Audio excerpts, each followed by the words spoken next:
beloved Boss Mike Cervera.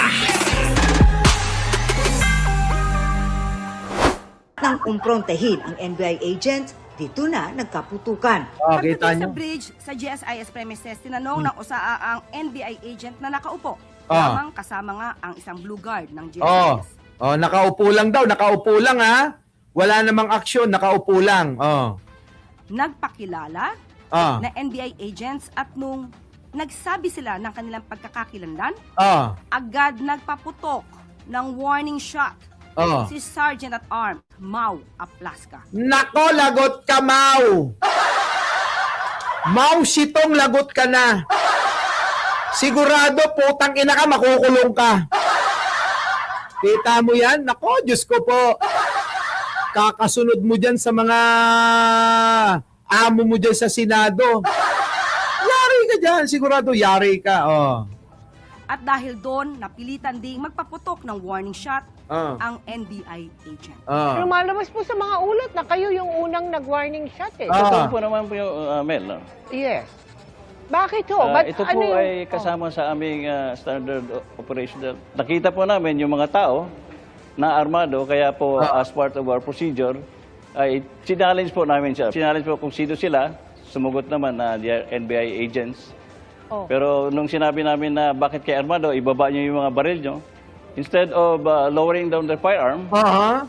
tinaas po nila yung baril, kaya nagpaputok po kami ng warning shot. Ah. Nakita nyo, aminado naman ho si Mao Zedong na siya yung nanguna. Yan na nga yung sinasabi natin, di ba? Hindi tinukoy kung sino ang NBI agent na nagpaputok. Pero isa umunong NBI volunteer ang inaresto. Oh, yan na, para meron silang mapanagot. Isang driver ho ng NBI. Kasi po sa atin, dito sa ating initial report, ma'am, siya po ay nakuhaan na unidentified pa po, ma'am, kung anong firearm yun, ma'am. Waiting Ah. po tayo sa result po ng SOCO. Ay, Nanindigan dapat talaga makasuhan si Mao Zedong. Oo. Makakasuhan ho yan. ang kanyang asawa na walang kinalaman ang volunteer sa putukan sa Senado. Wala pong kasalanan na Wala naman sinabi si Atty. Claire Castro na pinabababa niya yung baril. At saka bakit mo naman ipapababa yung baril? Mga taga-NBI yan. Hindi naman mga NPA. Hindi naman mga MILF. Hindi man naman MNLF. Di ba? Hindi naman mga Abu Sayyaf. NBI yan, Mao Zedong. Ito naman si Mao Zedong. NBI yan, bakit mo ipapababa yung baril? Bungdong din mga kababayan eh. Oh, tuloy. asawa ko, wala po yung baril. Sa mga taga-NBI, maawa po kayo, tulungan niyo po asawa ko, huwag niyo pong babayaan. Ano kayo? Oh, ito naman, nagdrama naman yung asawa. Diyos ko po, alam nga naman ng pabayaan yan eh. Ito naman eh, oh. Baka naman kasali rin ito sa drama nila, no? Ha, hindi kaya? Hindi kaya kasama rin ito sa drama nila? Ano po pag-asa niya? Ayon sa kanyang abogado, volunteer lang siya at hindi regular na empleyado. Siya po ay driver nga daw talaga. Isa po sa mga agent doon ng NBI. So, yun po, siya ay non-operational. Hindi rin anya sa Senado na aresto ang volunteer kundi sa bahagi ng GSIS na katabi ng Senate office. Hinahanap niya daw po yung bag na naiwan. Ang sabi naman po niya ay nag-coordinate siya with the security ng GSIS para tulungan siya hanapin yung bag na naiwan. Siya po ay hindi po opisyal na empleyado ng NBI. Lumalabas po na siya ay parang volunteer kasama po ng mga ahente po. No? Yan. Yun po sa katanungan kung alaw humawak ng baril, yun po kasi yung nakita na naglalakad, pinahawak. Pero yung actual naman po na pangyayari, wala naman po siyang access po dun sa baril na hawak-hawak po niya. Nauna nang sinabi ng NBI na wala silang tao sa loob ng Senado. Pero ayon kay Senator Amy Marcos, hindi ito totoo. Kita nyo mga kababayan, eto na putang inan to eh. Manang Aimee, yung ilong mo, baliko na naman. Yung ilong ni Manang Aimee, agpadaya na naman. Ano ba yan? Agpadaya, agpalaod. Agpamyanan, agpabagatan. O kininanatanga agong mo. Ayun o, yung ilong ni Manang Aimee, hindi natin malaman kung siya. Putang ina, kakaritoke ng mukha mong hayop ka eh. Iba lang klase ang mukha mo. Oo, wala na. Matanda ka na, hindi ka pa rin nagbabago. Sabi ng NBI agents, inutusan daw sila personally and directly ni BBM. Arrest Bato at all costs. Kahit Kita niyo mga kababayan ko? Arrest Bato at all cost daw ang utos ni Pangulong Bongbong. Arrest Bato at all cost, yan ang utos ni Pangulo. Nagsalita ang Pangulo eh. Hindi daw niya inuutos. Wala nga ni eh. Ito alam niyo mga kababayan, demonyo na to eh. Sa totoo lang, demonyo na ho itong si Amy Marcos. Tuloy. sino pa ang mamatay. Kahit sino pa ang madali. Sa bahagi ng Ay, parang volunteer. Personally and directly ni BBM. Arrest Bato at all costs. Kahit sino pa ang mamatay. Kahit Kita niyo mga kababayan, gago talaga to, no? Pinapasama niya talaga ng gusto si Pangulong Bongbong, ano? Hindi hugan niya si Pangulong Bongbong. Kahit sino daw ang mamatay, gago. Pag nakita ko to, sasampalin ko to. Oo, mga kababayan, no? Tang-inan to. Ay, nako, ewan ko na lang, mga kababayan, kahit ho anong pagpaparitoke niya, para ho maging kamukha niya si First Lady, hindi talaga magaya-gaya. Si First Lady Imelda Marcos, alam niyo, sa totoo lang, kahit anong pagpaparitoke ng mukha niya, kahit anong pilit na kopyahin yung mukha ni Madam First Lady Imelda Marcos, hindi magaya-gaya. Malayo talaga mga kababayan. Kapag tayong mukha niya, makita nyo nung dalaga siya, sigurado nga naman kahit siguro ako, ang tutukan nito, para maging asawa niya, baka magpatiwakal na lang ako. Kaysa ho, araw-araw makikita nyo yung mukha niya. Tapos yan pa yung yung araw-araw bebeng-bangin nyo. Puta, mga kababayan, parusa yun. Araw-araw mga kababayan, pipilitin ka niya na bebeng-bangin mo siya.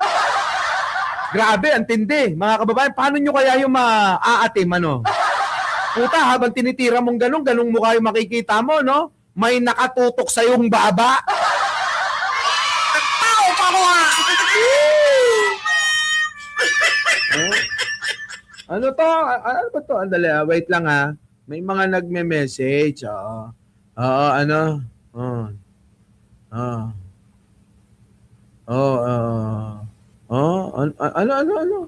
daming mga message mga kababayan eh. Ewan ko ba bakit ang daming mga nagme-message sa akin? Ano naman ito? Wait lang titignan ko lang ho itong mga mensahe na to. Ewan ko sa inyo. Ewan ko. Mamaya nyo na ako kausapin. Busy nga ni ako eh. kahit sino pa ang madali. Basta pasukuin si Bato. Ngayon din. Kita nyo, yung ba yung bilin daw? Hindi naman ho ganun ang sinabi ni Pangulo. Gago talaga to si Amy Wait lang, balikan nga natin yung sinasabi ni Pangulo. Mga kababayan, napakasira ulo na itong si Amy Pero yun yung sabihin na ganun, kahit daw sino mamatay basta maaresto si Bato, gagong putang ina. Mr. President, pasok. Po mga minamahal kong kababayan. Ako'y nais magbigay ng isang statement tungkol sa mga pangyayari sa Senado ngayong gabing ito. Noong 2 oras kalahati ko na minomonitor ang sitwasyon. At nung una kong nabalitaan na nagputukan, ay ang una kong tinawagan ay si Sec. John Vic Remulla ng DILG. At tinanong ko, magpa-report ka sa mga pulis na nandun na kung may nangyari, kung meron silang ginawa. At tapos ang sunod na tawag ko naman ay sa NBI. At tinanong ko sa mga NBI at Director Matibay, kayo ba ay pumasok sa Senado? Sabi niya, wala kang instruction. Ang sabi sa akin, wala kang instruction, sir. Kaya ba't namin gagawin yun? Kaya masasabi ko sa ating mga kababayan, yung nakikita po ninyo na naka-uniforme sa loob, sa mga sa news, Ang mga naka-uniforme doon, dalawang klase. Yung PNP, police, na naka-duty sa Senado. Nandun sila para bantayan ng Senado, para mag-crowd control, para mag-secure ang Senado. Yung isa pang may hawak na naka-uniforme ay yung Marines, may Marine Detachment na nandun talaga sa Senado, tiga dun sila. Ang pagtrabaho din nila is secure ang Senado at I told you. I told you. Sibak na raw si Aplaska. Bobo ang putang inang yan eh. Dapat lang talagang sibakin, ano. Sabi ko na nga ba eh. Naniniwala ka na kay Trillanes. Delikado ka dyan. Pagka yan ay naging DILG secretary, maniwala kayo. bigay ng yung nakikita ninyong honor guard. Yan lang ang sundalo o pulis na nasa loob, tiga doon ang nandun. Yung isa pang nakita ninyong grupo na kasibilyan at may hawak na mga mahaba, mga usayon, yun naman sa Sergeant at Arms ng Senado. Tignan niyo mga kababayan, kakasuhan pa ngayon si Mao Zedong, si Aplaska ang tinutukoy ko. Kakasuhan pa ngayon ng ombudsman yan. 'Di ba? Ang liwa-liwanag ko yung mga balat niya eh. Yung mga paliwanag, mga kababayan, pang grade 1 eh. Parang hindi general eh. Yan ang problema. O paano ngayon? Ikaw ba ay sasagutin nila Alan Peter Cayetano? Ikaw ba ay sasagutin nila Bato? Nila Loren Legarda? Nila Piluca Rodante? Ikaw ba kanilang tutulungan? Nako, ewan ko na lang, So lahat ng nakikita ninyong naka-uniforme o naka-armado ay nandun, ay tiga doon. Nandun sila talaga, doon sila nagjo-duty. Doon sila nagjo-duty. Yung pong nakikita natin, ulitin lang natin, yung pong mga sundalo, yung mga pulis, na mga nandun na nakikita natin, taga doon talaga sila. Taga-loob sila ng Senado. Hindi po galing sa labas. At isa pa, ay nais kong maibida sa inyong lahat. Yan. Wala pong instruction kahit na kanino na hulihin si Senator Bato. Kita nyo, wala daw instruction na hulihin daw si Bato. Ano yung sinasabi ni Aimee? Itong si Aimee talaga mahilig gumawa ng kwento tong poke ng inan to eh. At ang nangyari, ang NBI, ay sinabihan ko nung lumabas yung resolution ng Supreme Court, mga alas 4 yung kaninang hapon, ay sinabi ko, umalis na kayo dyan. Nag-comply naman sila.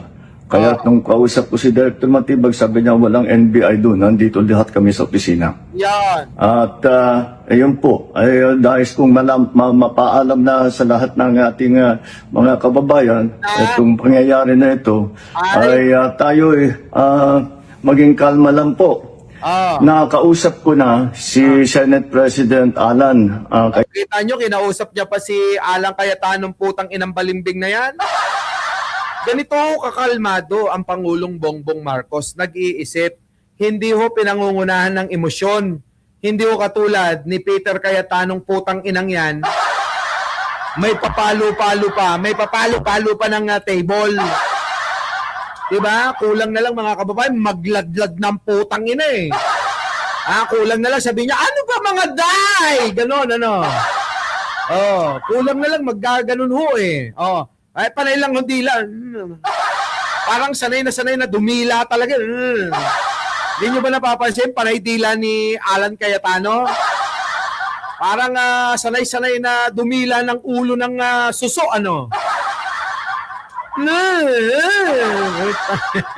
Cayetano. At nag-agree kami. We agree that the thing to do now is to tell our people all to calm down. And we will get to the bottom of this. Alamin natin kung sino ang gumawa nitong gulo na ito. Ito ba ay talagang nagka-inkwentro lang? O ito ba ay may kasama sa mga distab? O nagsusimula ng gulo? Kailangan po natin malaman yan. Kaya mag-iimbestiga sabay ang Senado at saka ang PNP tungkol dito. At masasabi ko lang at para hindi po mag-alala ang taong bayan, hindi po gobyerno ang gumawa nito. Nako! Walang pumasok na tigalabas na sundalo, na militar, na NBI sa Senado. Yan. Hindi po natin alam kung sino yun na sumubok na pumasok at saka dahil doon ay nagkaputukan. Aalamin po natin. Patay. Kinukuha po natin, kinukulikta natin ngayon lahat ng ebidensya na nandiyan. Nako, yari Maraming salamat po. Kalma lang po. Asahan ninyo yung gobyerno po ninyo. Hindi gagawin ito. Kita nyo? Kalma lang po. Asahan nyo po ang gobyerno po ninyo. Lagot ka ngayon, Mao Zedong. Sibak ka na, may kaso ka pa. Grabe, no? Mga kababayan, no? Sibak na, may kaso pa. Nako, eto na. Mga kababayan ko, eto na ho, mga kababayan. Panoorin po natin ito, ha? Oo, eto. Mga kababayan, itong binanggit ho ni Melvin Matibag, mga kababayan, ha? Pakinggan ho natin. Boss Melvin Matibag. Oo, pasok, pasok! Pasok! PNP, reviewin po natin yung mga footages kung may mga CCTV at we will use po yung atin po mga forensic capabilities para malaman po natin kung ano po talaga yung nangyari. Ano po. Sunod na tanong mo. Ito ha. Ito. Yan. Dito. Yan, Was in the Senate yesterday was staged, allegedly. Well, that is a part of an ongoing investigation. Ipinasok naman po lahat yan. Sa ngayon po, magkatulong po ang NBI at ang PNP. Reviewin po natin yung mga Yan, dito na tayo. Pasok! 3 beses pong nalusutan, if that is the proper term, ni Senator Ronald De La Rosa ang NBI. First, hindi nahabol sa stairwell ng Senate. Pangalawa po, kahapon, supposedly, nagkagulo doon sa Senado and he was holed up in his office. At ngayon naman po, nakaalis sa Senate without the NBI knowing exactly kung nasan po yung senador. To what do you attribute these lapses or these discrepancies? Hindi naman po siguro lapses. Ano po, there's an operational requirement po. Number 1, yun doon po sa Senado nung hindi po siya na-aresto. Naikwento ko na po yan eh. Kaya nga po ako humihiling ng buong kopya ng CCTV. Yan. Dumating siya sa parking kung kanino siya nakasakay na sasakyan. Yan. Hanggang sa pumasok. Dahil lang nakita na lang po nating video, yung takbuhan na lang yung habulan. Correct. Hindi po na ipakita ron na magsiserve na ng warrant, kakausapin na po si Senator Bato, tinapos niya po yung babaeng ahente. Kaya po nagkaroon ng takbuhan.